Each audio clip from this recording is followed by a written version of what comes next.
सुना कि अगर मैं टूट जाऊंगा तो सीता और राम जुड़ जाएंगे। तो मैंने सोचा कि अगर दो को जोड़ने के लिए अपने आप को तोड़ भी लेता हूं तो यह कोई घाटे का सौदा नहीं है, मेरा सम्मान बढ़ेगा।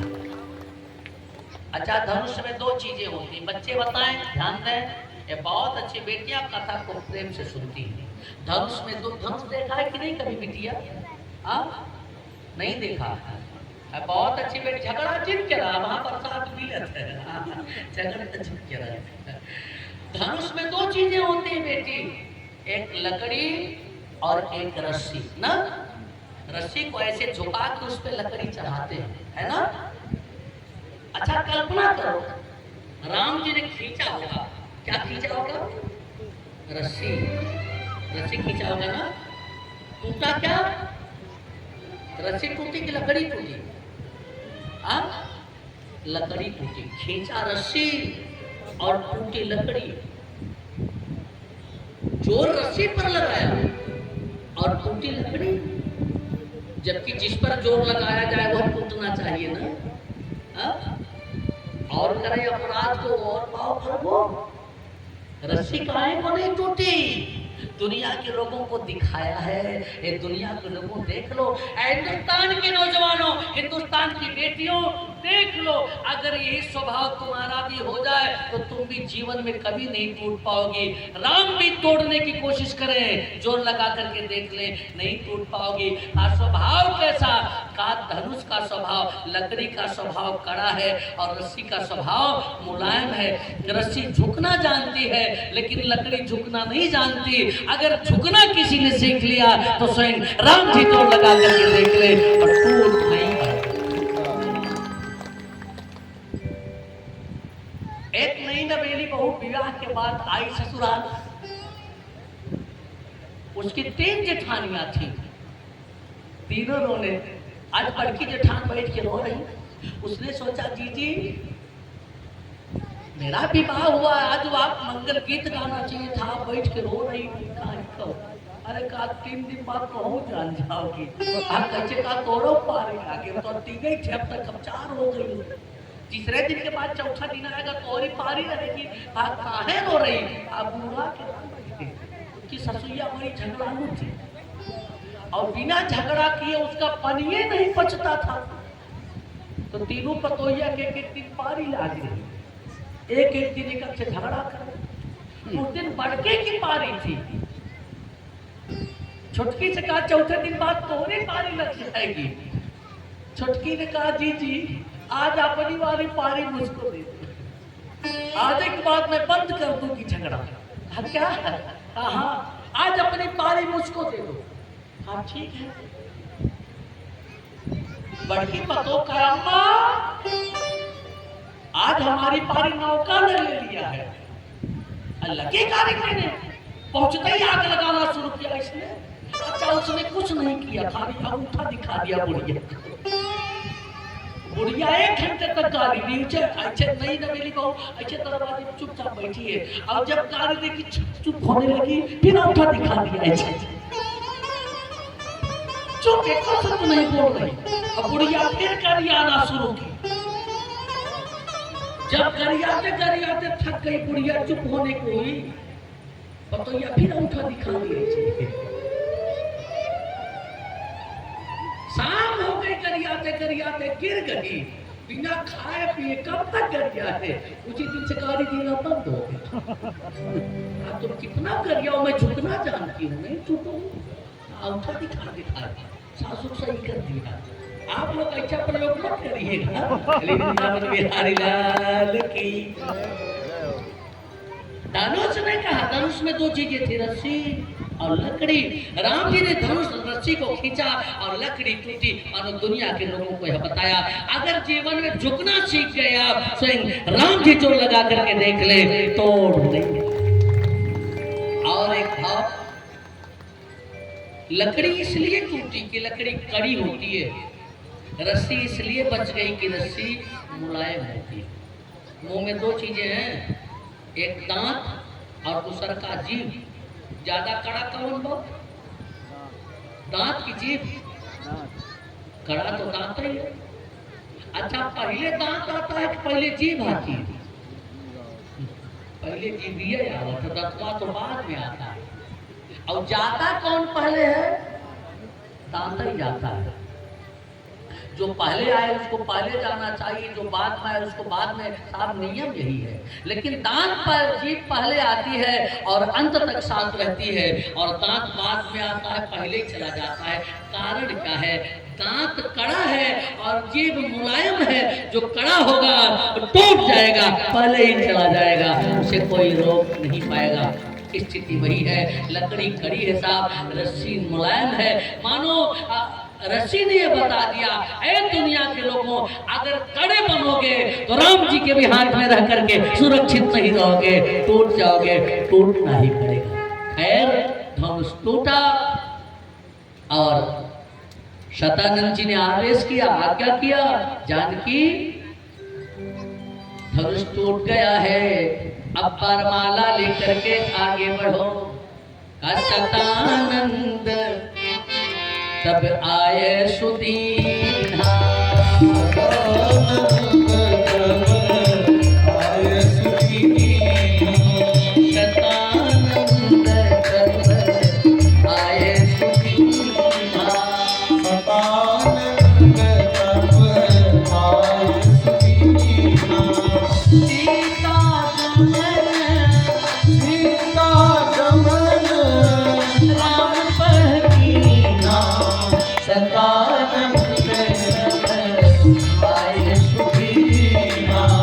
शतानंद तब आए सुदीना। अपनी सखियों के साथ जानकी जी धीरे धीरे आगे बढ़ी। तो स्वरूप कैसा है? हकर सरोज जयमाल सुहाई। धीरे धीरे पैर रख रही जानकी जी, और चल करके जब राघव के सामने पहुंची तो राम जी फूट पड़े और जानकी जी छोटी। कैसे पहनाए जयमाला? अच्छा, बरमालो साहब, गजब की स्थिति। एक जगह स्टेज पे यही, अब तो यह भी शुरू हो गया है ना साहब, माता साहब, एक जगह स्टेज पे जयमाल हो रहा था, उस समय बिजलियां ही कट गई। अच्छा, लड़किया के सतवा उसकी मम्मी भी आई थी, और धोखे में लड़कियां तो पहना दी थी जयमाला, और धोखे में लड़किया की जगह उसकी मम्मी गले पर माला डाल दी। अरे ये नहीं थी जो पेपरवा में निकला कि दामाद के साथ भाग गई, ये नहीं थी, दूसरी थी, दूसरी थी। जानकी जी हाथ में जयमाल लेकर के चली तो चतुर सखी, सखी ने कहा पहनाओ। लेकिन क्या मर्यादा है, जब राघव के सामने पहुंची ना तो जयमाला इतने पर है और ऐसे खड़ी हो गई, राम जी की तरफ नहीं देख रही, अपने आरसी के नक की तरफ देख रही है। सखिया करी पहनाओ, चतुर सखी लगी कहा बुझाई, पहनाओ जयमाल। अरे जानकी जयमाल पहनाओ, लेकिन जानकी जयमाल नहीं पहना रही है। क्यों? ऐसे हाथ इतने पर है, और कलाई में जो कंगन पहना है ना, कर मुदरी की आरसी प्रतिबिंबित यो पाई, नयन दिए इटक टक लखे, प्रतिपल दीठ लगाई। उसी मुदरी में राम जी की परछाई दिखाई दे रही है। अब जानकी जी इसी मुदरी में राम जी की परछाई को, राम जी का स्वरूप को देख रही। अगर हाथ उठाऊं तो कहीं इधर पर हिल न जाए, एक क्षण के लिए छवि ओझल न हो जाए। कवितावली में लिखा तुलसी बाबा, राम को रूप निहारत जानकी, कंचन के नग की परछाई, याते सब सुधि भूल गई, करते की रही पलदारत नाई। भूल गई कि मुझको जयमाल भी पहनाना, राम जी का स्वरूप को ऐसे निखर रहे, पलदारत नाई, ऐसे हाथ रुका हुआ है। सखियों ने खुदा चाल के परमाना पहनाओ ना, लेकिन जब ध्यान दिया तो इतने ऊपर है, कैसे वहां तक हाथ छोटी सी हैं। अच्छा, पुराणांतर से कथा आती है, जानकी जी 6 वर्ष की हैं और राम जी 12 वर्ष के हैं उस समय। श्रीमद अन्य पुराणों में वर्णन ऐसा आता है, रामचरित मानस में तो ऐसा वर्णन नहीं है, लेकिन जानकी जी छोटी है और राम जी बड़े हैं। तो सखियों ने निवेदन किया, थोड़ा सा झुक जाओ ना। सखिया क्या करती है अनुराग बाबू? राघव से निवेदन करती, सरकार झुकी जइयो लगी मोरी छोटी सी, झुकी जइयो लगी मोरी छोटी सी, छोटी सी लगी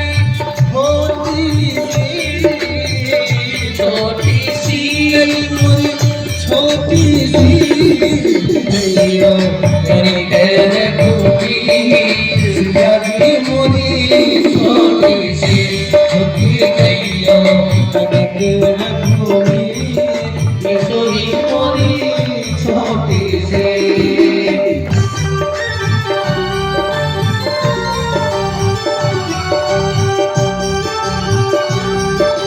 सरकार थोड़ा झुको ना।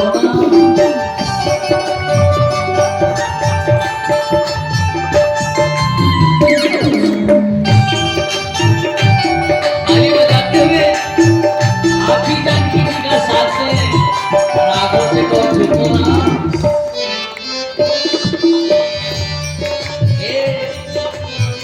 सुनियो बिना बस नचे लाला, सुनियो बिने दशरथ जी के लाल, सुनियो बिने दशरथ जी के लाल, पहिरो आज विजय जयमाला, पहिरो आज विजय जयमाला, पहिरो आज विजय जयमाला, भगवान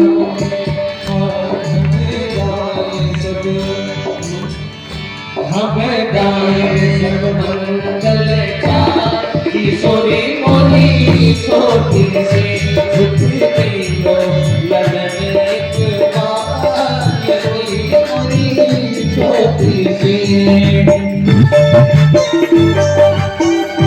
जय हो।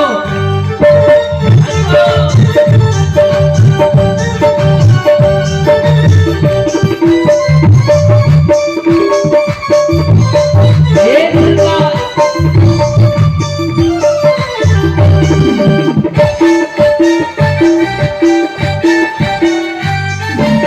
हरि बोल।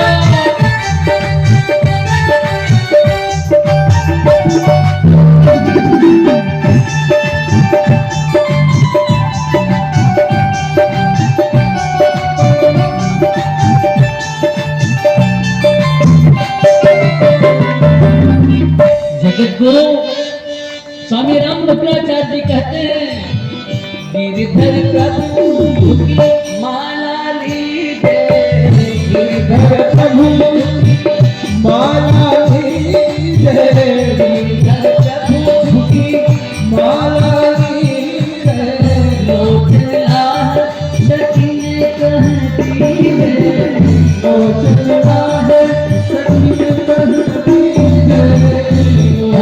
लाल सखी ने कहती है,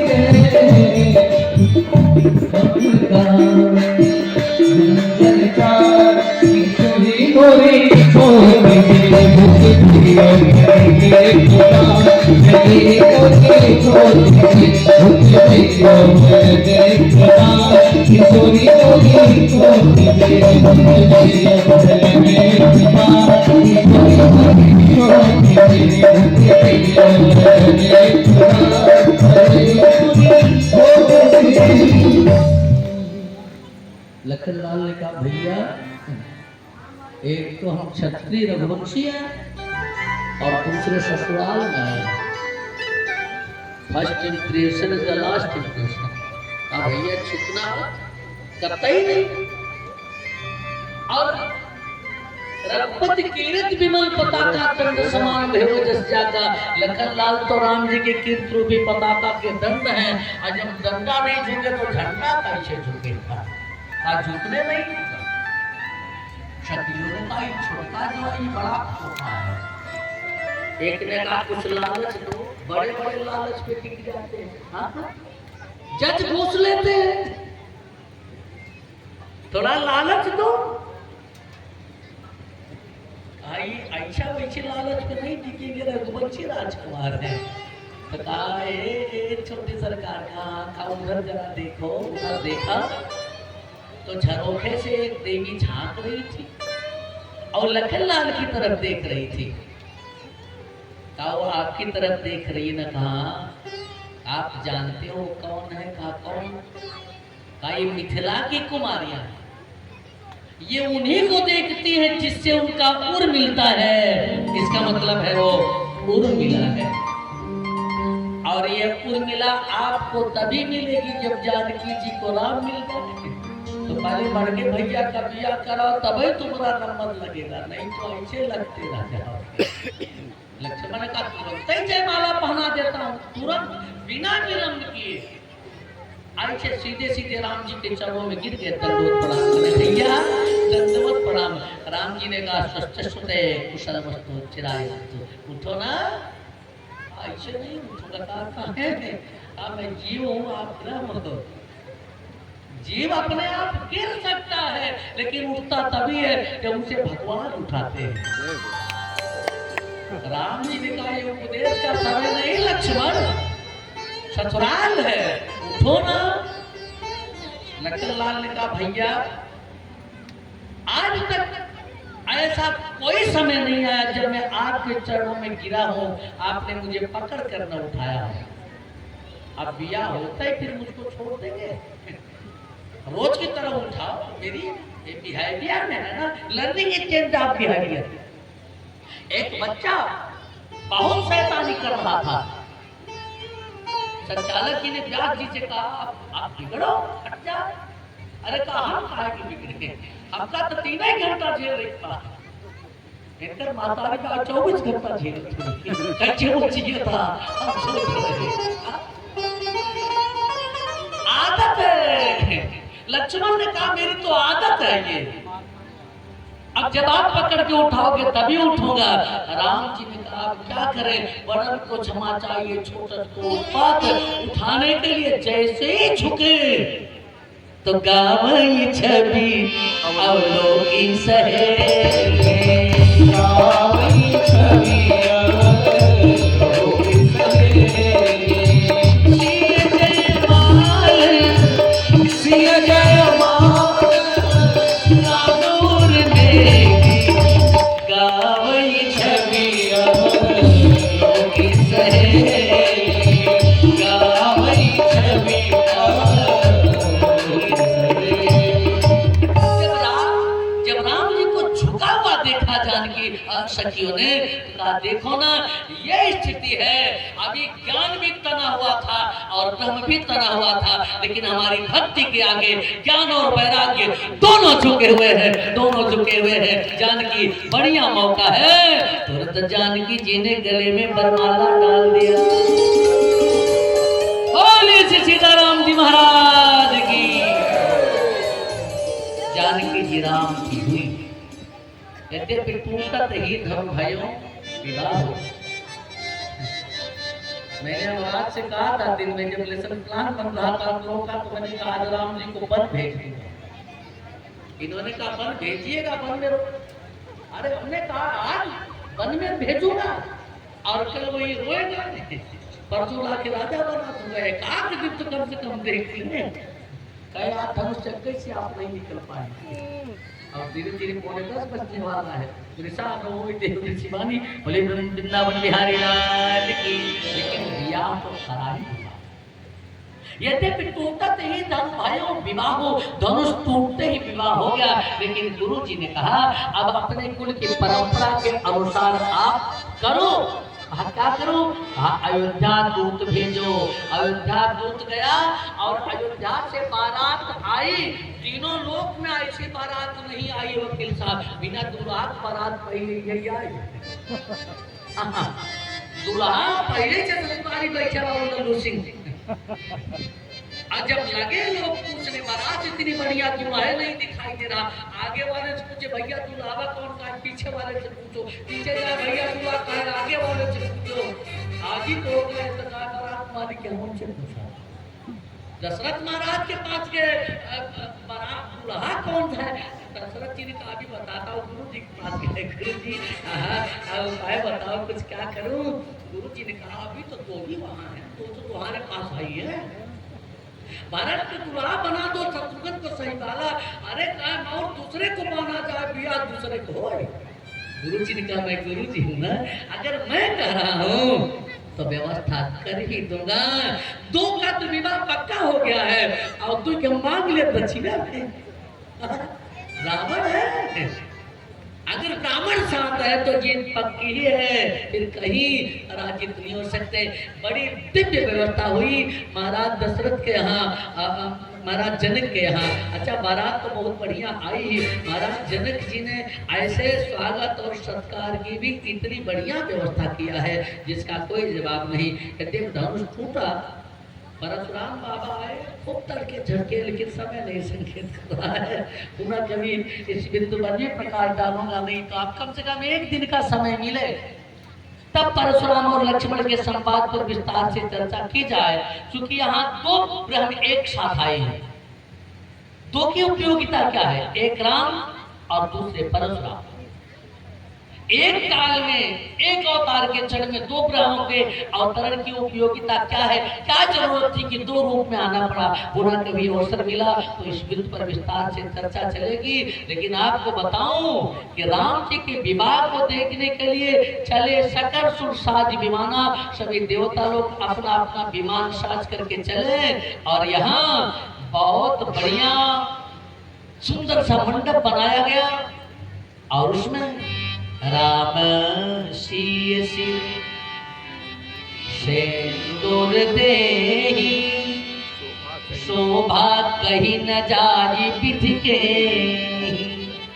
कहते टूटते ही तो भयो विवाह हो, लेकिन हमारे यहाँ की एक परंपरा है, राम जी ने जानकी की मांग भरी, राम शीश सिंदूर देहि, सिर में सिंदूर दिया, माने मांग भरा। मांग भरने का मतलब है कि जीवन भर मांग भरा, माने यह लोक भी संवारना है और परलोक भी संवारना है, मांग पूरी की जाए। लेकिन मांग भरने के लिए आचार्यगण बैठे हैं, सीधी मांग भराई जाती है, टेढ़ी मांग नहीं भराई जाती। इसलिए मांग तो भरें। विवाह मंडप में पत्नी की मांग भरी थी, वचन दिया था उभय पक्ष के लोगों के बीच में कि मैं जीवन पर मांग भरूंगा, मांग पूरी करूंगा। लेकिन आपने सीधी मांग भरी थी, टेढ़ी मांग नहीं। अगर पत्नी कह रही है अपने मम्मी के अलगाए देते, तो टेढ़ी मांग मत भरिए, ये टेढ़ी मांग है, आपने सीधी मांग भरी थी। ये तो एक सामान्य सा उदाहरण रहा। इसी क्रम में है, आपको बताऊं कि जिस तरह से महाराज जनक ने जानकी का विवाह किया, उसी तरह से अन्य 3 कन्याओं का भी विवाह किया। उर्मिला का हाथ श्री लखन लाल के हाथ में दिया, और तब जनक पाई वशिष्ठ आय, ब्याह काज सवारी के। 2 तो पहले आए थे, तो जानकी जी का हाथ राम जी के हाथ में दिया, उर्मिला का हाथ लखनलाल के हाथ में दिया। लेकिन गुरु जी ने कहा था कि 2 के लिए मैं मांग लूंगा। तब जनक पाई वशिष्ठ आयसु, ब्याह काज सवारी के, मांडवी श्रुति कीर्ति उर्मिला कुंवर रही हकारी के। गुरुदेव वशिष्ठ ने आज्ञा दिया, अभी तो 2 बेटियां और है ना आपके भाई की, मांडवी और श्रुति। कहा उनको भी बुलाओ। तू जब ये भी मंडप में वधू बन करके आई, तो मांडवी का हाथ भरत के हाथ में दिया, श्रुति का हाथ शत्रुघ्न के हाथ में दिया। चारों भैया और चारों बहनों का विवाह हो गया। और उसके बाद इन देवियों का साम्राज्य आया। विवाह के बाद जब मंडप से उठते हैं तो इनके अधिकार क्षेत्र में आ जाते हैं दूल्हा और दुल्हन।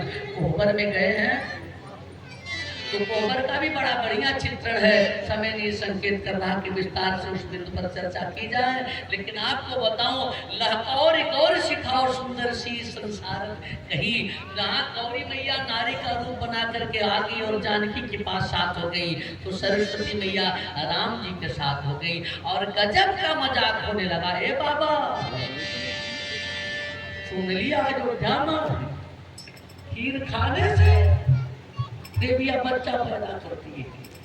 लखन लाल ने कहा हाँ, लेकिन अयोध्या में वो खीर मंत्र से पूरित हुआ करता है और मंत्र में यज्ञ में यजन की क्षमता होती है, लेकिन जनकपुर में तो आलू कंदा की तरह धरती चकोत के निकाली जाती है। गजब का मजाक हो रहा। लाखौर को सिखाओ सुंदर सी सन शारद कही, बढ़िया ढंग से कोबर की स्थिति बनती है। पुनः कभी उस बिंदु पर भी चर्चा करूंगा। और जब यहाँ कोबर से बाहर आए और बढ़िया ढंग से भोजन आदि सब हुआ, सादर लगे परन पनवारे कनक कील मणि पान सवारे, बढ़िया ढंग से पनवार पड़ा, बढ़िया ढंग से भोजन कराया गया।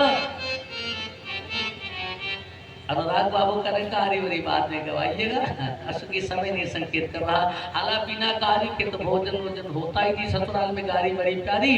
तो चलो एक आध लाइन की क्योंकि बहुत सुंदर लग रहे हैं हमारे राघवेंद्र सरकार और चारों भैया। तो मिथिला की मिथिलानिया कहती है गिन गिन के गाली दूंगी।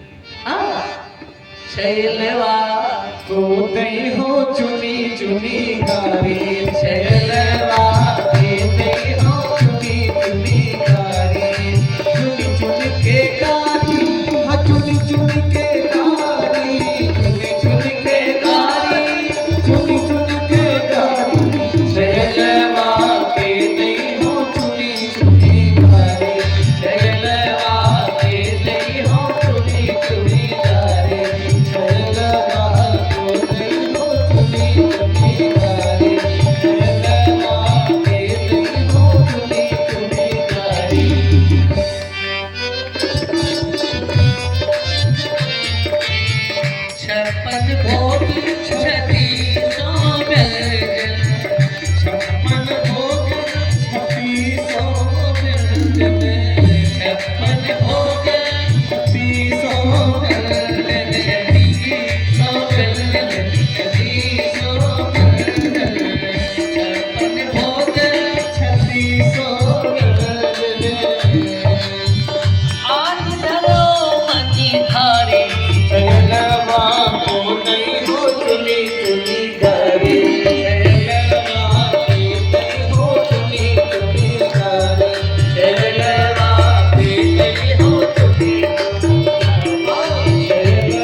तो चाहिए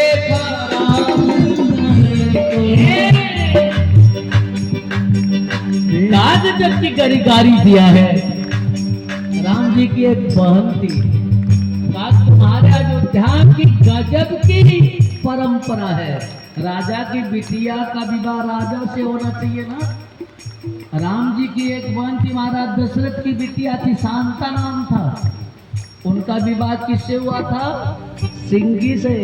देना तो चाहिए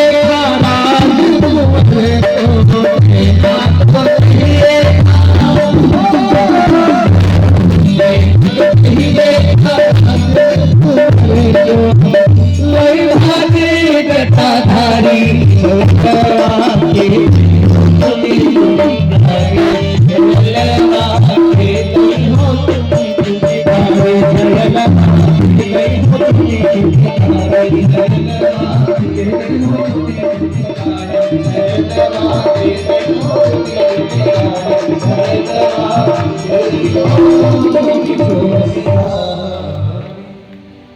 गजब का भोजन प्रसाद हुआ और विदाई हुई। यद्यपि विदाई का समय कितना दुखदाई होता है, और बिटिया की विदाई का समय, जानकी जैसी बिटिया की विदाई का समय बहुत ही दुखदाई है। मैं नहीं चाहता कि अंत दुखांत हो, इसलिए उस बिंदु पर भी मैं पुनः कभी चर्चा करूंगा। क्योंकि सुख और सारिका को, जिन तोता और मैना को जानकी ने पाला है ना, जब विदाई होने लगी तो भी व्याकुल है। व्याकुल कहीं कहाँ बैदेही, जनक जैसे महात्मा का धैर्य खो गया है। लेकिन जब श्री धाम अयोध्या पहुंचे ना, वहां की स्थिति कुछ और है। कहीं है उल्टा उल्लास उल्लास, तो कहीं है रोदन अश्रु उच्छ्वास। अगर जनकपुर में लोग रो रहे हैं जानकी जैसी बिटिया की विदाई, तो जनक को अयोध्या में बहू आने वाली है। माताएं इतनी प्रसन्न है ना कि बढ़िया 4 सिंहासन बनाए गए। मानसकार ने फोटो खींचा है। और जब बहू पहली बार ससुराल पहुंची है ना, तो चारों दुल्हा और चारों दुल्हन को सिंहासन पर बैठा करके माताओं ने आरती उतारा है। ये मैं नहीं कह रहा, मानस के पन्ने पलटिएगा, मानस का लिखते हैं कि सहजे सिंहासन सीय समेता 4 सिंहासन सहजे सुहाए, 4 सिंहासन सहजे सुहाए। जनु मनोज निज हाथ पधारे, 4 सिंहासन सहजे सुहाए, 4 सिंहासन सहजे सुहाए। और उस सिंहासन पर बैठाया कौन गया? कहा 3 पर कुंवरी और कुंवर बैठा रे, सादर पाय पुनीत पखार। हमारे सनातन धर्म में नववधु को लक्ष्मी माना गया है। हमारे अयोध्या की परंपरा है, लक्ष्मी मान करके पूजा की जा रही बहू की। धूप दीप नैवेद्य वेद विधि, पूजे बर दुल्हिन मंगल निधि। उसके बाद बारही बार आरती करही, व्यंजन चारु चवर सिर धरही। चारों दुल्हा की पूजा के बाद फिर उनकी आरती हुई। लेकिन यहाँ आरती से पहले 2 बार हरिनाम संकीर्तन, हरि भजले हरि भजले हरि भजले हरि भजले का मौका है, हरि